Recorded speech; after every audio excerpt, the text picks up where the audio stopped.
Hi, this is Makaira Lund, and I did my PowerPoint on Ivan Pavlov. Ivan Pavlov was born in Ryazan, Russia. He lived from 1849 to 1936. A little fun fact about him is that towards the end of his career, he was hired and funded by the Communist Party and Soviet Union for unlimited scientific research. This led to a methodized way to brainwash.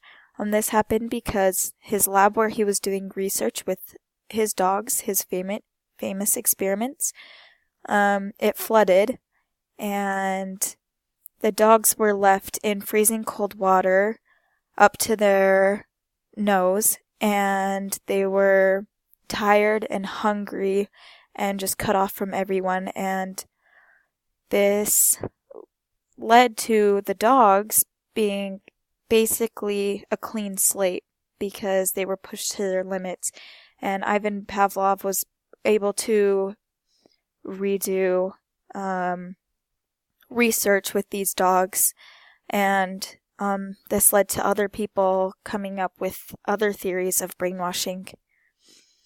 So he's mostly known for classical conditioning, like I said, with the dogs in the lab. Classical conditioning is just another way to change behavior. It's done through these definitions here. The unconditioned stimulus is a stimulus that naturally evokes a particular response. So with the dogs, the meat was the particular stimulus that evoked a response, and unconditioned response is a behavior that is prompted automatically by a stimulus, which is the salivating.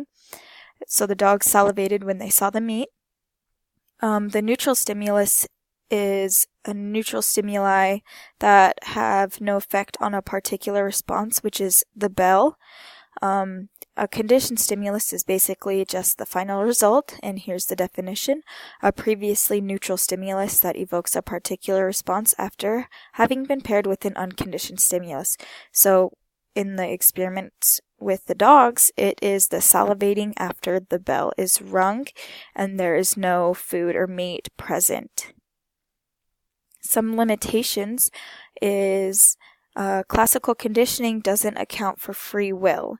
Behaviorism in general just is how people respond to things, and it's very destined of how people will react. But as we know, that's not true. We all react differently.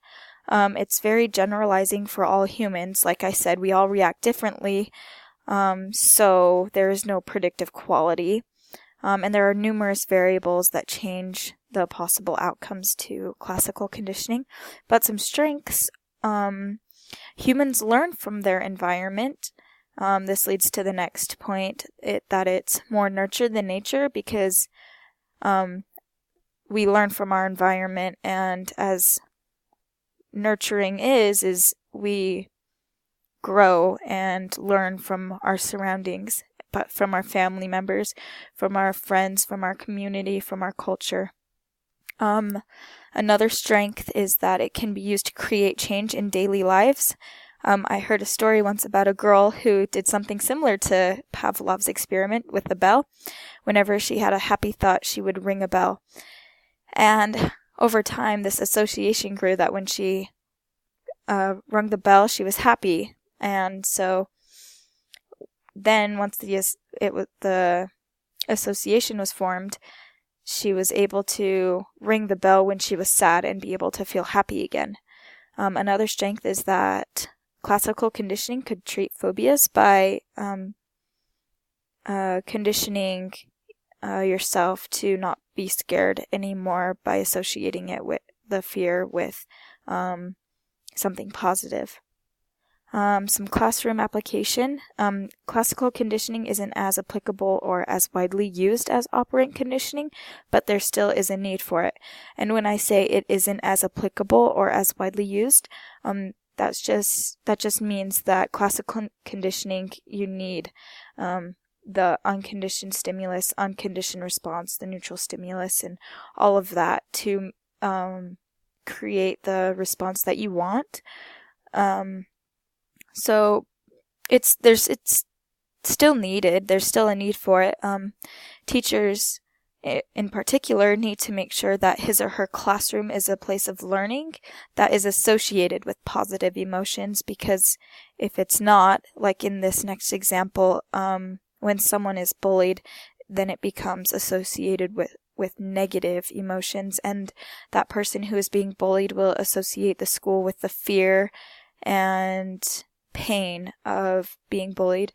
So if a teacher can make it a positive place with learning, then more students will want to be there and they will be able to learn better.